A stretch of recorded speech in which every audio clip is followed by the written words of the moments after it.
இனிமே வந்து அவர் எலெக்ஷனில் நிற்க போகிறதும் கிடையாது, நிற்கவும் முடியாது. அதனால் என்ன ஒன்றா பண்ணலாம், பிஸ்னஸ் பிஸ்னஸ் பிஸ்னஸ். அவர் பொலிட்டிஷியனாக நடந்துக்கல, பிஸ்னஸ் மேனாக தான் நடந்துக்கிறார். எல்லாமே அவர் கண்ணில் டாலராக தான் தெரியுது. இல்லை நான் கேட்குறேன், H1B விசா சரி $1,00,000 ஆகிட்டாங்க நம்ம ஊர் காசில். இப்போது 88 லட்ச ரூபா. இதில் ஒரு வருஷத்துக்கு எத்தனை விசா நம்ம வாங்குறோம்னு தெரியுமா உங்களுக்கு? இத்தனை லட்சம் பேரில் 25 லட்சம் பேர்னு ஒரு தோராயமாக குறைஞ்சபட்சம் வச்சிங்கன்னா கூட 25,000 பேர் தான் அதை அப்ளை பண்ணி போகிறாங்க. அது ஏங்க இவ்வளோ வருத்தப்பட்டுருக்கிறீங்க எல்லாரும் எனக்கு புரியல. சார் என்னதான் இருந்தாலும் 25,000 தானே சார், அவங்களுக்குலாம் எப்படி சார் வேலை கிடைக்கும்? 25 கோடி விவசாயிகளை பற்றி உங்களுக்கு கவலை கிடையாது. ஒட்டுமொத்தமாக இருக்கிற 132 142 அந்த மக்களை பற்றி உங்களுக்கு கவலை கிடையாது. அந்த 25,000 பேரை பற்றி தானே கவலைப்பட. சரி விடுங்க, கவலைப்பட வேண்டாம். ஜெர்மனியில் இப்போ கூட்டுக்கிறாங்க, எங்கள் ஊருக்கு வாங்க, நாங்கள் விசா கொடுப்போம், இங்கே வந்து நீங்கள் வேலை பாருங்க. என்னதான் இருந்தாலும் டாலர் என்ன பெரிய போடலாங்க டாலரு. அங்கே போனால் யூரோவில் வாங்கிட்டு போ. டாலரை விட யூரோ விலை அதிகம் தெரியுமா உனக்கு? சீனாவில் வேற கூப்பிட்டுக்கிறாங்க, கே விசான்னு ஒன்று ஆரம்பிச்சுக்கிறாங்க, நீங்கள் எங்கே வாங்க. இவர் சொன்னதுதான் அவங்களும் இந்த ஸ்டேட்மெண்ட் விட்டாங்க அமெரிக்கா. ஏன்னா அவங்களுக்கு தெரிஞ்சு போச்சு இவன் லூசு பைய. அவர் சொல்றாரு, ட்ரம்ப் $ட்ரில்லியன்ஸ் வந்து கொட்டுது. எங்கேந்தியா வந்து கொட்டுது? உங்க ஊர்ல இருக்கவன் தான் அந்த வரியை கட்டுனுக்கிறான். ஒண்ணு அந்த கம்பெனி கட்டுது, இறக்குமதி பண்ற கம்பெனி கட்டுது, இல்லைன்னா அந்த சாமானை வாங்குற கன்சியூமர் கட்டுறான். சைனாக்காரன் கட்டுறது கிடையாது, இந்தியாக்காரன் கட்டுறது கிடையாது. ஸோ அவர் என்ன பண்றாரு, கவர்மெண்ட்டுக்கு இப்போ பணம் நிறைய வரணும், இன்னும் ஒரு 6 மாசத்துல பார்த்தீங்கன்னா ஏகப்பட்ட பாண்டு மெச்சூர் ஆகுது. கிட்டத்தட்ட ஒரு 6 to 7 ட்ரில்லியன் நினைக்கிறேன் இது மெச்சூர் ஆகும். அப்போ என்ன ஆகும்?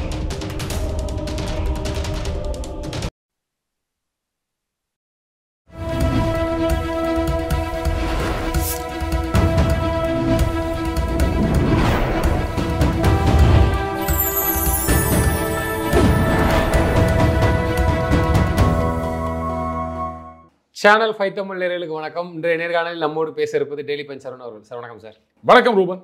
சார் இந்த H1B விசா இதை தவிர வேற கவலையே இல்லையா உங்களுக்கு? இல்லை நான் கேட்குறேன், H1B விசா சரி $1,00,000 ஆகிட்டாங்க நம்ம ஊர் காசில். இப்போது 88 லட்ச ரூபா. இதில் ஒரு வருஷத்துக்கு எத்தனை விசா நம்ம வாங்குறோம்னு தெரியுமா உங்களுக்கு? ஒரு காலத்தில் 50,000 விசா நம்ம வாங்கியிருந்தோம். இப்போ அது குறைஞ்சி போயிட்டு 23லேருந்து பைடன் பீரியட்லேருந்தே பார்த்தீங்கன்னா ஒரு 25,000-27,000 தான் வாங்கிட்டு இருக்கோம். ஒரு வருஷத்தில் நம்ம இந்தியாவிலேருந்து எத்தனை லட்சக்கணக்கான என்ஜினியர்கள் வராங்க தெரியுமா? தமிழ்நாட்டிலேயே ஒவ்வொரு வருஷமும் எத்தனை பேர் 1,00,000க்கும் மேலே இன்ஜினியரிங் முடிச்சுட்டு வராங்க. ஒரு மாநிலத்திலேயே இவ்வளோ அப்படின்னா இந்தியா முழுக்க எத்தனை லட்சக்கணக்கான பேர் வந்து இன்ஜினியரிங் முடிச்சுட்டு வெளில வராங்க. இன்ஜினியரிங் மட்டும் இல்லை, இந்த மெடிக்கல் முடிச்சுட்டு வரவங்க, டாக்டரு, அது பிஜி பண்ணிட்டு போகிறவங்க, எம்பிஏ முடிச்சுட்டு போகிறவங்க, இது மாதிரி நிறைய ப்ரொஃபஷனல்ஸ் எத்தனை லட்சம் இருப்பாங்க ஒட்டு மொத்தமாக. அதில் மொத்தமே 25,000 பேருக்கு தான் நம்ம அப்ளை பண்ணுறோம். அத்தனை லட்சம் பேரில் குறைந்தபட்சம் ஒரு 25 லட்சம் அப்படின்னு வச்சிங்கன்னா கூட, நான் சொல்கிறது என்ஜினியரே இவ்வளோ தடவை போகிறாங்க, அதுக்கப்புறம் இந்த டாக்டரு மற்ற ப்ரொஃபஷனல்ஸு அவங்கெல்லாம் இருக்காங்க. இத்தனை லட்சம் பேரில் 25 லட்சம் பேர்னு ஒரு தோராயமாக குறைஞ்சபட்சம் வச்சிங்கன்னா கூட 25,000 பேர் தான் அதை அப்ளை பண்ணி போகிறாங்க. அது ஏங்க இவ்வளோ வருத்தப்பட்டுக்கிறீங்க எல்லாரும் எனக்கு புரியல. 25,000 பேருக்கு வேலை கிடைக்கல அப்படின்னா நாளைக்கே வந்து இந்தியா ஒன்றும் இல்லாமல் ஆகிட போதா? அங்கே தான் டர் ஆகிட்டு ஒன்றே சொல்லிட்டாங்கல்ல. ஆரம்பத்தில் என்ன சொன்னாங்க, வருஷத்துக்கு $1,00,000 கட்டணும் அப்படின்னாங்க. முதல்ல வந்து அவங்க சொன்னது அவங்களுக்கே புரியல. ஃபேஸ்புக்கு மார்க் சக்கரப்பக்கு அவர்லாம் என்ன பண்ணிட்டாரு, ஐயோ வெளியூர் போயிருந்தீங்கன்னா ஒன்றே ஓடியாந்துருங்க, 21ஆம் தேதி ராத்திரி 12 மணிக்குள்ள டடாங்கன்னு எப்படியாவது வந்து குச்சிருங்க அப்படின்னாரு. ஏன்னா அதுக்கப்புறம் வந்தால் $1,00,000 கட்டணுமே அப்படின்னு. அதுக்குள்ளே அங்கேயே உள்ளே சம ப்ரெஷர் வந்து அங்கே இருக்கிற நம்ம இந்தியன்ஸ் மூலமாக கிடையாது, அங்கே இருக்கிற மற்ற சிஇஓஸ், மற்ற இந்த இண்டஸ்ட்ரி வச்சு நடத்துகிறவங்க, இவங்கள்லாம் வந்து என்ன அது மாதிரி பண்ணியிருக்கீங்களே அப்படின்னு அவங்க அரசாங்கத்தை எதிர்த்து கேள்வி கேட்க ஆரம்பித்தாங்க. அண்ட் மேபி சம் ப்ரெஷர் இருந்திருக்கும் உள்ளார. அதனால் பார்த்தீங்கன்னா அப்படியே சுத்தமாக ஒன்றும் இல்லாத மாதிரி நிறுத்து போகிற செய்கிற மாதிரி வருஷத்துக்கு $1,00,000 கிடையாது, ஒன் டைம் பேமெண்ட். அதுவும் வந்து அந்த ஒரு வருஷத்துக்கு தான். அதுக்கப்புறம் அந்த எக்ஸிக்யூட்டிவ் ஆர்டரை ரினியூ பண்ணாதான், இல்லைன்னா இல்லை அப்படின்லாம் சொல்லிட்டாங்க. அப்புறம் ஏன் கவலை? ஒரு 25,000 பேருக்காக கண்ணீர் வடிக்கிற அளவுக்காக நாம் இருக்கோம். சரிங்க, அந்த 25,000 பேர்ன்றது யார்? இருக்கிறதுலையே டாப் லெவலில் இருக்கவங்க தான் இருப்பாங்க. அப்படிப்பட்ட ஆளுங்களை தானே அங்கே கூட்டு போகிறாங்க. அவங்க இங்கே இருக்கட்டோமே, நம்ம வரி பணத்தில் நம்ம நீங்கள் நாடு பட்சி சேவை போட்டு செஞ்சுட்டு நீங்கள் போயிட்டு அமெரிக்காவில் சொகுசாக இருப்பீங்க, நாங்கள் உங்களுக்காக வந்து ஒவ்வொன்று அழுவணும், உங்களுக்காக வந்து நாங்கள் அக்ரிகல்ச்சர் ப்ராடக்ட்ஸ் எல்லாம் நாங்கள் இம்போர்ட் பண்ணிக்கிறோம்னு சொல்லணும். எங்களுக்கு என்ன தலையெழுத்தா? 25,000 பேர் எங்களுக்கு கவலை இல்லை. இங்கே இருக்கிற கோடிக்கணக்கான மக்கள், இங்கே இருக்கிற வந்து கோடிக்கணக்கான விவசாயிகள், நீங்கள் வந்து அவங்க வாழ்க்கையெல்லாம் நாசம் பண்ணுற மாதிரி அங்கேருந்து சோயாபீனை வாங்கிக்கோ, வாழைப்பழத்தை வாங்கிக்கோ, ஆரஞ்சு பழத்தை வாங்கிக்கோன்னு அல்வா கொடுத்துன்னுக்கிறீங்க பாருங்கள். நாங்கள் அதுக்கு தயாராக இல்லை. இந்த 25,000 பேருக்கு வேலை இல்லாட்டாலும் பரவாயில்ல, எங்கள் விவசாயிகள் எத்தனை கோடி பேர் இருக்காங்க, அவங்க தான் எங்களுக்கு முக்கியம். போதுமா? இதுக்கு மேலே என்ன சொல்லணும்? இல்லை, அவருடைய இந்த முடிவெல்லாம் பார்க்க போகிறோம். எப்படி தெரியுது வரி விதிப்பு இந்த மாதிரி இப்போ தடாலடியாக இறங்குறாரா? இது எதை நோக்கி? அதாவது வழக்கமாக பார்த்தீங்கன்னா அமெரிக்காவில் பிரசிடென்ட்டுக்கு வந்து 2 தடவை தான் சான்ஸ். ஆமாம், இது இவருக்கு செகண்ட் டைம். இனிமே வந்து அவர் எலெக்ஷனில் நிற்க போகிறதும் கிடையாது, நிற்கவும் முடியாது. அதனால் என்ன ஒன்றா பண்ணலாம். Business business business. அவர் பொலிட்டிஷியனாக நடந்துக்கல, பிஸ்னஸ் மேனாக தான் நடந்துக்கிறார். எல்லாமே அவர் கண்ணில் டாலராக தான் தெரியுது. அதுக்கு ஒரு பெரிய காரணம் இருக்குது. அதாவது நம்மலாம் என்ன சொல்கிறோம், அவர் தடாலடியாக நடந்துக்கிறார், பைத்தியக்காரத்தனமாக நடந்துக்கிறார் அப்படின்னு.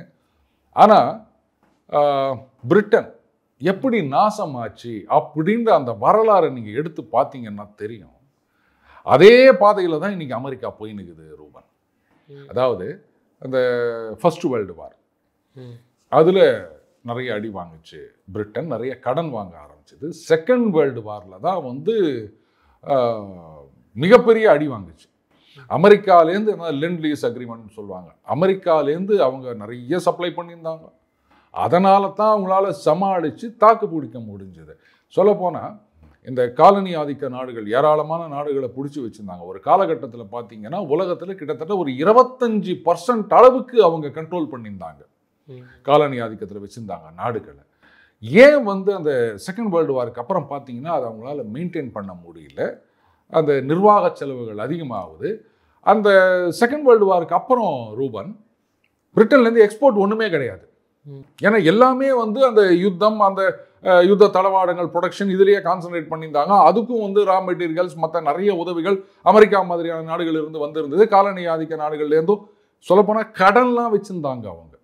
அப்போது எக்ஸ்போர்ட் சுத்தமாக இல்லை. வார் நடக்கும்போது அவங்க வந்து ஹெல்ப் பண்ணியிருந்தாங்க. சண்டை நின்ற பிறகு ஏற்கனவே எல்லாம் சின்ன பின்னமாக போயிருக்குது, அதனால உற்பத்தி கிடையாது. இப்போ இம்போர்ட் பண்ணியானோம். இந்த சண்டை நடக்கும்போது அவங்க ஏதோ 8 உதவி கொடுக்குறேன்னு வந்தாங்க, அதுக்கப்புறம் அதையும் நிறுத்திட்டாங்க. இம்போர்ட் பண்ணுறதுக்கு காசு கிடையாது, ஏகப்பட்ட குழப்பம். இப்போ IMFல லோன் வாங்குறோம் தெரியுமா? நம்ம இப்போ கொஞ்ச நாளாக வாங்குறதில்ல, பல வருடங்களாக வாங்குறதில்ல. பாகிஸ்தான் சமீபத்தில் வந்து $1.5 பில்லியன் இன்னும் வாங்கினாங்க. பிரிட்டன் பணக்கார நாடு, 76ல் பிச்சை கேட்டு போய் நின்றாங்க IMF கிட்ட, தெரியுமா உங்களுக்கு? 1976ல் IMF கிட்ட போயிட்டு எங்களுக்கு $2.some பில்லியன் கடன் கொடுங்கோ அப்படின்னு போய் நின்றாங்க. இன்னைக்கு வந்து ஒரு காலத்தில் இந்தியா வாங்கிட்டு இருந்தவும் சரி, இப்போ மற்ற நாடுகள் வாங்கும் போதும் சரி, IMF என்ன வாங்க கண்டிஷன் போடுவாங்க. என்ன உங்களோட கரண்ட் சார்ஜ்லாம் அவ்வளோ கம்மியாகுது, ஏத்து. என்ன தண்ணியெல்லாம் ஃப்ரீயாக ஊற்றுனுக்கிற, காசு வாங்கு, இப்படிலாம் கண்டிஷன் போடுவாங்க. நீ என்ன எல்லாருக்கும் இலவசம் அள்ளி ஊற்றுனுக்கிற, நிறுத்து. இந்த மாதிரி பிரிட்டனுடைய டொமஸ்டிக் பாலிசியை டிசைட் பண்ணது IMF 1976ல். இன்ஃபேக்ட் செகண்ட் வேர்ல்டு வார் முடிஞ்ச உடனே அவங்க என்ன சொல்லிட்டாங்க, ஐயே இனிமேலாம் எங்களால் உலகம் முழுக்க அங்கங்கே மிலிட்ரியை வச்செல்லாம் மெயின்டைன் பண்ண முடியாது அப்படின்ட்டு ஒவ்வொரு நாட்டிலேருந்து அவங்க வந்து வித்ரா பண்ணிட்டு இருக்காங்க. இன்னைக்கு அந்த நிலைமையில தான் அமெரிக்கா போயிட்டு இருக்கு. ஏன்னா கடன் ஒன்று தெரியுமா, அமெரிக்காவே கடன், பெரிய கடன்.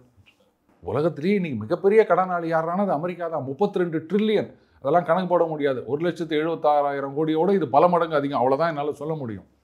பிரிட்டன் செகண்ட் வேர்ல்டு வரும்போது வாங்கின கடன் எப்போ தீர்த்தாங்க உங்களுக்கு தெரியுமா? 2006ல் தான் தீர்த்தாங்க கடைசி இன்ஸ்டால்மெண்ட். நம்ப முடியுதா? அடைச்சிட்டாங்க மொத்தத்தில். இன்னைக்கு அமெரிக்கா அந்த பால்கன் ஸ்டேட்ஸ், ஐயா உங்களுக்கு வந்து ட்ரைனிங்கு அது இதுன்னு நாங்கள் காசு செலவு பண்ணின்னு இருக்கிறோம், எங்ககிட்ட காசே இல்லை. இது 27லேயோ அந்த அக்ரிமெண்ட் முடியுதுன்னு நினைக்கிறேன்.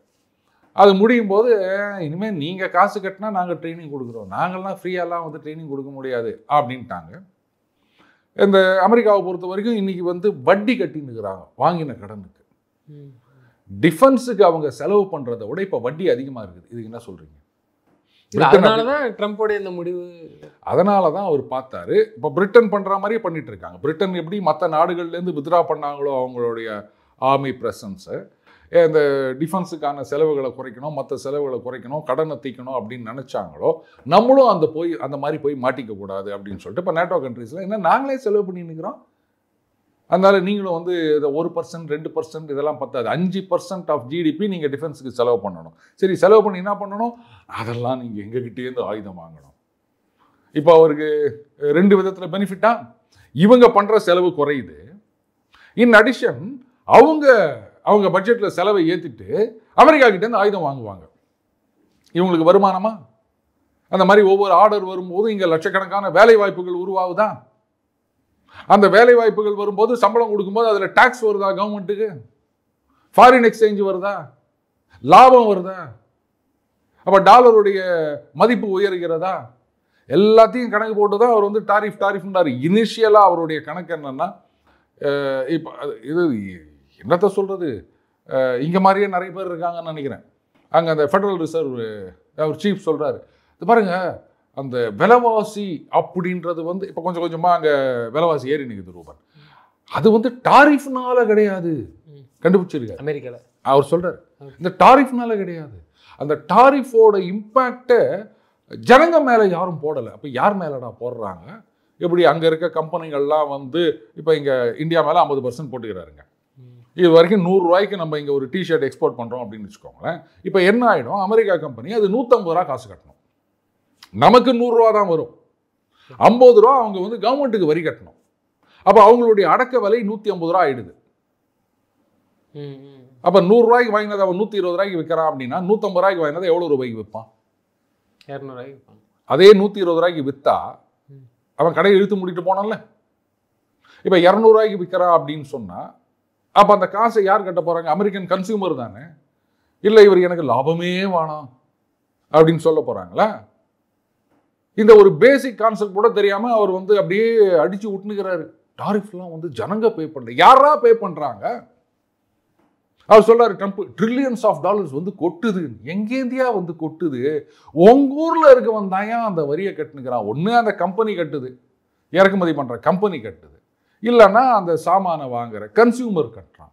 சைனாக்காரன் கட்டுறது கிடையாது, இந்தியாக்காரன் கட்டுறது கிடையாது. நாங்களாம் வந்து இப்போ 100 ரூபா சாமான், ஐயோ உங்க ஊரில் 50% டேக்ஸ் போட்டாங்களா, சரிங்க அப்போ நாங்கள் விலை குறைச்சிக்கிறோங்க, இனிமேல் நாங்கள் 50 ரூபாய்க்கு கொடுக்குறோம். அப்படியே நம்ம கொடுத்துனுக்கிறோம். நீ இல்லைன்னா நான் வேறு எங்கேயாவது விற்றுக்கிறேன். இப்போ திருப்பூர்லேருந்து என்ன பண்ணிட்டாங்க, யூரோப்பியன் யூனியனுக்கு எக்ஸ்போர்ட் பண்ணுறோம், அங்கே நிறைய ஆர்டர்ஸ் வந்துருக்குன்றாங்க. இன்றைக்கி பேப்பரில் பாருங்கள். நீங்கள் ஏங்க அங்கெல்லாம் தேடி நிற்கிறீங்க? நார்த்தில் ஏராளமாக இதெல்லாம் விற்கலாங்க, வாங்க அப்படின்னு சொல்லி நிற்கிறாங்க வட இந்தியாவில். அதனால் நாங்கள் ஒன்றும் கஷ்டப்படலை. ஒன்று உங்கள் ஊரில் சொக்கா இல்லாமல் போயிடும் வாங்கிறதுக்கு, இல்லைன்னா வாங்குகிற சொக்காயை அதிக விலை கொடுத்து வாங்கணும். ஸோ அவர் என்ன பண்ணுறாரு, கவர்மெண்ட்டுக்கு இப்போ பணம் நிறைய வரணும். இன்னும் ஒரு 6 மாதத்தில் பார்த்தீங்கன்னா ஏகப்பட்ட பாண்டு மெச்சூர் ஆகுது. கிட்டத்தட்ட ஒரு 6-7 ட்ரில்லியன் நினைக்கிறேன் இது மெச்சூர் ஆகுது. அப்போ என்ன ஆகும், பணத்தை கொடுக்கணும். எங்கே இருக்குது பணம்? அவருக்கு காசு கிடையாது. அப்போ என்ன பண்ணணும்னா, இப்போ 5 பில்லியன் டாலர், இது 5 ட்ரில்லியன் வந்து மெச்சூர் ஆகுதுன்னு சொன்னால் இவங்க ஒன்று 8 ட்ரில்லியனுக்கு மறுபடியும் கடன் பத்திரம் கொடுப்பாங்க. அந்த 8 ட்ரில்லியன் கடனை வாங்கி இந்த 5 ட்ரில்லியனை கழிப்பாங்க. கடன் வாங்கி கடனை கழிக்கிறது அப்படின்றது இங்கே தான் நடந்திருக்குது, அமெரிக்காவில். அப்போ அவருக்கு இப்போ பணம் வேணும். அதனால ஜனங்க கிட்ட என்ன சொல்லி நிற்கிறாரு, இது பாருங்க உங்கள் வரியெல்லாம் குறைக்கிறேன், நான் உங்களுக்கு ரீஃபண்ட் கொடுக்குறேன் கட்டின வரியை, உங்களுக்கு இன்னும் நிறைய ஃபெசிலிட்டிலாம் கொடுக்குறது பாருங்க, சீனாக்காரன் காசாக கட்டுறான் அப்படின்னு ஏமாற்றி ஏமாற்றி ஏமாற்றி இப்படி ஜனங்க பாக்கெட்லேருந்து ஆட்டையை போட்டுனுக்கிறாரு அவர். இல்லைன்னா அமெரிக்கா ஆடி போயிடும். இப்போ அவருக்கு அந்த வட்டியை குறைக்கணும். அவங்க வட்டியாக கிட்டத்தட்ட 890 பில்லியன் டாலர் ஒரு வருஷத்துக்கு கட்டினுக்கிறாங்க. இன்னும் அந்த பாண்டு மெச்சூர் ஆகிட்டு ஃப்ரெஷ்ஷாக பாண்டு இஷ்யூ பண்ணாங்கன்னா இது கண்ணாபின்னான்னு போயிடும். இதுக்கெல்லாம் தான் அவர் வந்து ஜனங்க கிட்ட வந்து அப்படியே நைஸாக அவங்க கிட்டேருந்து படத்தை திருடினுக்கிறாரு, கஜானா கொண்டு வந்து வச்சுன்னுக்கிறாரு. அவர் சொல்கிற billions of dollar, trillions of டாலர்லாம் இப்படி தான் நடக்குது. சவுத் கொரியாவுக்கு அது மாதிரி தான். இங்கே மாதிரி சொல்லினுக்கிறாங்களே பாருங்க, ஒரு ஆள் சம்பாதிப்பதற்காக ஆயிலை வாங்கிக்கணும் இவங்க வந்து எல்லார் வயிற்றுலையும் அடிக்கிறாங்கன்னு. விளக்கண்ண சவுத் கொரியா என்ன பண்ணாங்க, அவங்களுக்கும் டாரிஃப் போட்டுக்கிறாரு. 350 பில்லியன் நீ கொண்டாந்து இன்வெஸ்ட் பண்ணுன்றாரு. அவங்க பிரசிடென்ட் சொல்லாரு, நாங்கள் எங்கெங்க போகிறது, கரன்சி ஸ்வாப் இல்லாமல் எங்களாலாம் இது பண்ண முடியாது, கபால்னு ஊற்றியும் நீ பாட்டுக்கு வந்து 350 பில்லியன் கொண்டாந்து இன்வெஸ்ட் பண்ணுறீங்களா, நாங்கள் எங்கே போய் பண்ணுறதுன்னு கேட்குறாங்க. ஜப்பான் சொல்கிறாங்க 550 பில்லியன், அது இன்னும் கூத்து. 550 பில்லியனை கொண்டு போய் நீங்கள் இன்வெஸ்ட் பண்ணணுமா, அவ்வளோதை இன்வெஸ்ட் பண்ணி நீங்கள் கம்பெனி ஆரம்பிச்சிங்கன்னா வர லாபத்தில் 90% அமெரிக்கன் கவர்மெண்ட் தான், 10% இவங்களுக்கு தான். ரூபன், நீங்கள் என்ன பண்ணுங்க, எங்கள் வீட்டு பக்கத்தில் ஒரு இடத்த பார்த்து ஒரு 1 கோடி ரூபா செலவு பண்ணி ஒரு கடையை ஒன்று ஆரம்பிங்க. அந்த கடையில் வர லாபத்தில் 1 கோடி நீங்கள் தான் போடணும். கடையில் லாபம் வரும் இல்லையா, நான்லாம் மேனேஜ் பண்ண மாட்டேன், நீங்களே ஆளை வச்சு மேனேஜ் பண்ணிக்கணும். பண்ணிவிட்டு லாபம் வந்ததுன்னா அது 90% எனக்கு கொடுத்துட்டு 10% நீங்கள் எடுத்துக்கங்க அப்படின்னு சொன்னால் நீங்கள் என்ன ஒரே கேள்வி கேட்பாங்க, என்னை பார்த்தா என்ன பைத்தியக்கார மாதிரி தெரியுதா அப்படின்னு. இது வந்து அமெரிக்கா பண்ண சொல்லுது, அமெரிக்கா ஜப்பானை பண்ண சொல்லியிருக்கு. இவங்களும் வந்து சரின்னு போட்டு கைது போட்டு வந்துக்கிறாங்க. இதுக்கு என்ன சொல்லுவீங்க நீங்கள்? காரணம் என்னென்னா, யூகேவாகட்டும், இல்லை யூரோப்பியன் யூனியன் ஆகட்டும், ஜப்பான் ஆகட்டும், சவுத் கொரியா ஆகட்டும், இப்போ ட்ரம்ப்புக்கு தான் கடுப்பாக இருக்குது. இவங்கெல்லாம் நான் சொன்னால் கேட்டுக்கிட்டு தலையாட்டிக்கிட்டு பூம் மாடு மாதிரி வந்துட்டு கைது போட்டு போகிறாங்க, இந்தியா மட்டும் எதிர்த்து நிற்கிறாங்களே அப்படின்னு. காரணம் என்னென்னா, அவங்களுக்கெல்லாம் அமெரிக்கா சப்போர்ட் இல்லை அப்படின்னு சொன்னால் அவ்வளோதான், ஆடி போயிடுவாங்க. அமெரிக்கன் ஆர்மி அவங்களுடைய சப்போர்ட் இல்லைன்னா காலி. நமக்கு அப்படி இல்லை, நாம அதெல்லாம் நம்பி கிடையாது, எவனை நம்பிய நாம இல்லை. அதனால தான் நம்மளால தைரியமாக எதிர்த்து நிற்க முடியுது. அது இல்லாததுனால இன்னைக்கு எல்லாம் வந்து சரண்டர் ஆகிட்டு டேடி டேடி அப்படின்னு அவர் பின்னாடி ஓடி நிற்கிறாங்க விளக்கெண்ணுங்க. இதில் சொல்றாரு, யூரோப்பியன் யூனியன் நீங்கள் என்ன பண்ணுங்க, சீனா இந்தியா 100% டாரிஃப் போடுங்க, போட்டீங்கன்னா நானும் வந்து சேர்ந்துக்கிறேன். அது என்ன இவரே கிளைம் பண்ணிட்டு இருக்காரு, அவருக்கு நல்லா தெரியும், அவருக்கு நல்லா தெரியும் அவங்களால போட முடியாது அப்படின்னு. இப்போ நாளைக்கு வந்து என்னங்க இது மாதிரிலாம் நாளைக்கே வந்து இந்தியாவுக்கு எதிரான டாரிஃபை குறைக்கிறாரு அப்படின்னு வச்சுக்கோங்களேன். என்னங்க குறைச்சிட்டீங்க அப்படின்னா, ஏய் நான் உன்னை போட சொன்னேன்ல, நீ போடல, இப்போ நான் என்ன வந்து கேட்குறேன் அப்படின்னு அவங்கள மிரட்டுவார். இதுங்களும் அதுக்கு பயந்துன்னு கேட்காம வாய முடின்னு போவோம். இதுக்கு தான் வேற என்ன சார். என்னதான் இருந்தாலும் 25,000 தானே சார், அவங்களுக்குலாம் எப்படி சார் வேலை கிடைக்கும்? 25 கோடி விவசாயிகளை பற்றி உங்களுக்கு கவலை கிடையாது. ஒட்டுமொத்தமாக இருக்கிற 132 142 அந்த மக்களை பற்றி உங்களுக்கு கவலை கிடையாது. அந்த 25,000 பேரை பற்றி தானே கவலைப்பட. சரி விடுங்க, கவலைப்பட வேண்டாம். ஜெர்மனியில் இப்போ கூட்டுக்கிறாங்க, எங்கள் ஊருக்கு வாங்க. யூகேல சொல்லியிருக்காங்க, எங்கள் ஊருக்கு வாங்க, நாங்கள் விசா கொடுக்குறோம், இங்கே வந்து நீங்கள் வேலை பாருங்கள். என்னதான் இருந்தாலும் டாலரில் என்ன பெரிய போடலாங்க டாலரு. அங்கே போனால் யூரோவில் வாங்கிட்டு போ. டாலரை விட யூரோ விலை அதிகம் தெரியுமா அவனுக்கு? டாலர் 88 ரூபா, யூரோ வந்து 106 ரூபாய் என்னவோ. அப்புறம் என்ன யூரோவில் சம்பாதிச்சுட்டு போங்க. அங்கே போனால் பிரிட்டிஷ் பவுண்டில் சம்பாதிச்சுட்டு போங்க. எதில் சம்பாதிச்சானுங்க? நல்ல சம்பளம் கொடுக்குறானா, அவ்வளோதானே முக்கியம். ஏன் இப்போ சவுதிக்கு போய் ரியாலா திர்ரமா அதில் சம்பாதிக்கிறோம்ல, மிடில் ஈஸ்டில் போயிட்டேன் டாலரில் கொடுங்க அப்படியா கேட்குறான். அப்பா நீ எதில் ஒன்றா கொடுப்பா, நல்ல சம்பளம் கொடுத்தா போதும், அவ்வளோதானே நமக்கு தேவை. அல்டிமேட்லி என்ன பண்ண போகிறோம், அங்கே போயிட்டு சம்பாதிச்சுட்டு அது பவுண்டாக இருக்கட்டும், இல்லை வந்து யூரோவாக இருக்கட்டும், டாலராக இருக்கட்டும், அதை இங்கே இந்தியன் ரூபியா அமிச்சு இங்கே வாங்கின கடனை கழிக்கிறதுக்கு தானே நம்ம போகிறோம். அப்புறம் எதுவாக இருந்தால் என்னங்க, இப்போ சீனாவில் வேற கூப்பிட்டுக்கிறாங்க, கே விசான்னு ஒன்று ஆரம்பிச்சுக்கிறாங்க, நீங்கள் இங்கே வாங்க. இவர் சொன்னதுன்னா அவங்களும் இந்த ஸ்டேட்மெண்ட் விட்டாங்க அமெரிக்கா. ஏன்னா அவங்களுக்கு தெரிஞ்சு போச்சு, இவன் லூசு பைய இந்த டேலண்ட் எல்லாம். அதாவது Ruben, one man's food is another man's poison அப்படின்னு சொல்லுவாங்க. அந்த மாதிரி இப்போ இவர் இந்த மாதிரி குண்டக்க மண்டக்க பண்ணுறாரா, அந்த ஆப்பர்ச்சுனிட்டியை நம்ம யூட்டிலைஸ் பண்ணிப்போம் அப்படின்ட்டு. இத்தனைக்கும் ஜெர்மனியும் யூஎஸும் இப்படி தானே இருக்காங்க. ஏன் அவரே வானான்னு சொல்கிறாரு, $1,00,000 போட்டுக்கிறாரு, இங்கே வாங்க அப்படி கூப்பிடுறாங்கன்னா அப்போ அதுலேருந்தே தெரியுது இல்லையா, நமக்கு கற்றோருக்கு சென்ற இடமெல்லாம் சிறப்பு, சிரிப்பு இல்லை சிறப்பு. புரியுதுங்களா? அப்போது டேலண்ட் இருக்குது அப்படின்னு சொன்னால் எங்கே ஒன்றா கூப்பிட்டுப்பாங்க. நீங்கள் இவ்வளோ நாளாக அமெரிக்கா தான் அப்படின்னு நினச்சிட்டு இருந்தீங்க. மற்ற கண்ட்ரிஸ் அந்த ஆப்பர்ச்சுனிட்டிஸ் எக்ஸ்ப்ளோர் பண்ணலை. இப்போ அவங்க பார்த்தாங்க, அட்லீஸ்ட் இந்த 25,000 பேராவது வருவாங்கடா அப்படின்ட்டு வாங்க அப்படின்னு ரெட் கார்பெட் விரிச்சுன்னுக்கிறாங்க. போயிட்டு போங்க. என்ன அப்போ எங்கே போனால் என்ன, வெளிநாடு தானே, அதுவும் குளிராக தான் இருக்க போகுது, கவலைப்படாதீங்க. அமெரிக்காலையாவது வந்து இந்த வெயிலான பிரதேசங்கள்லாம் நிறைய இருக்குதான், அங்கே அப்படி கிடையாது, பயங்கர குளிராக இருக்கும். ஜாலியாக போய் இருந்துட்டு வாங்க ரூபன். போலாமா? நீங்கள் கூட்டு போனீங்கன்னா அரசு என்னையே யாரும் கூப்பிட மாட்டேன்றா. தொடர்ந்து தங்களது கருத்துக்களை பயந்தமைக்கு நன்றி சார். நன்றி ரூபன்.